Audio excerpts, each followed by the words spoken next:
Greetings, ladies and gentlemen. Today I would like to talk about people born on September 11th common years or September 10th leap years. This person corresponds in the best way possible to the image of the good guy.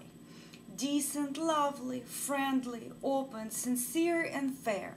This person lives the simple, quiet life of a humble citizen. He makes the impression of a person who is extremely modest and not interested in standing out due to personal qualities or wealth. He is not inclined to brag about his dignity, talents, or social status. In social settings, this individual is likely to create an image of a person of minor importance alongside other, more important, significant individuals. He is always trying to obscure his worth, so he may seem like an ordinary person even when he is in fact quite valuable. Despite any financial success, he tries to present himself as a rather impoverished. He may own a magnificent private estate, for instance, yet he will not praise it, show it off, or give the slightest indication as to how expensive everything is. On the contrary, he is inclined to present it as some kind of a barn, shanty, or a shack of a beggar. He may arrive in a beautiful, luxurious limousine, but he would try to persuade his interlocutor that it's just a rusty can or a piece of junk, no better than a bicycle. This person will never stand out or boast. He is more likely to present himself as a person on the verge of self-destruction. He is capable of implementing the sensation of unquestionable superiority over him in the minds of those he communicates with. It is impossible to doubt his sincerity, since all his comments are smart and subtle, almost masterful. They seem childish and indirect, presented in such an unintrusive way that there is no sense of clear flattery. He has a talent for exercising several variations of very delicate and graceful flattery, positioning himself so that he is not a competitor to the people he interacts with.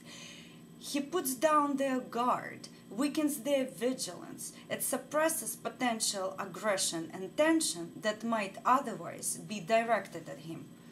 He phenomenally and authentically plays the role of an insignificant individual who doesn't claim anything and readily agrees to take a secondary position. He can ingeniously portray himself as an open, sincere softy, presenting himself in such a way he confuses the potential competitor or opponent in advance with his unpretentiousness. He disarms them with his softness and modesty, and consequently, this person is extremely effective in struggle for authority in business, politics, and in any relations. In fact, he is always prepared to compete against an opponent who matches his strength.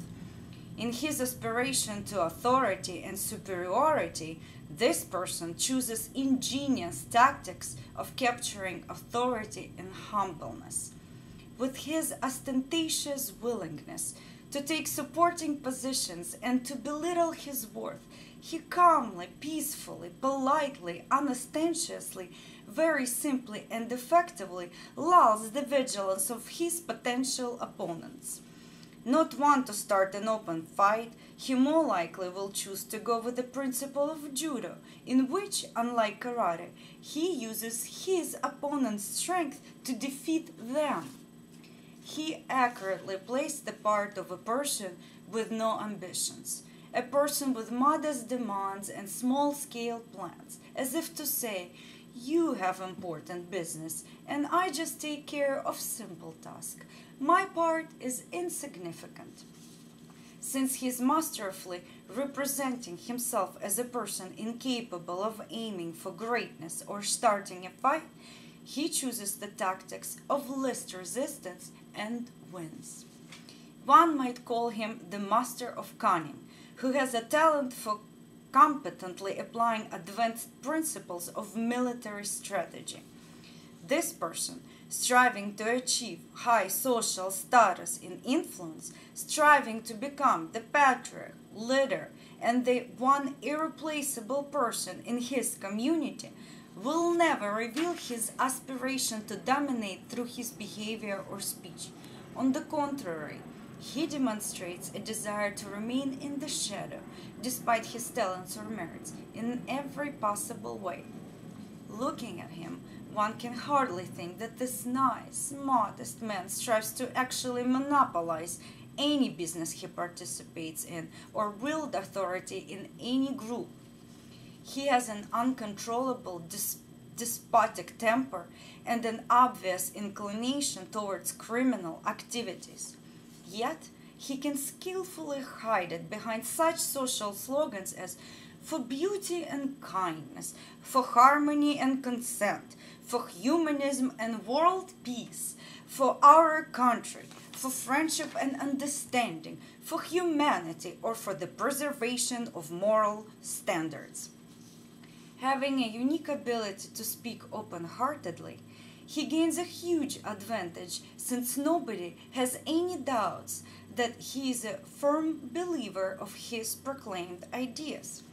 However, these words usually differ from the truth within. This individual is a great example of effective adaptation to a social environment. Self-humiliation and naive flattery are among the usual tactics that this person uses. It is very easy for this person to act like this because he is absolutely insincere. It's just a game to him. In fact, he treats other people rather disdainfully. But in the end, it is possible to say that this person is adequately equipped to handle any environment. For more information, please visit www.catalogofhumanpopulation.org. Thank you.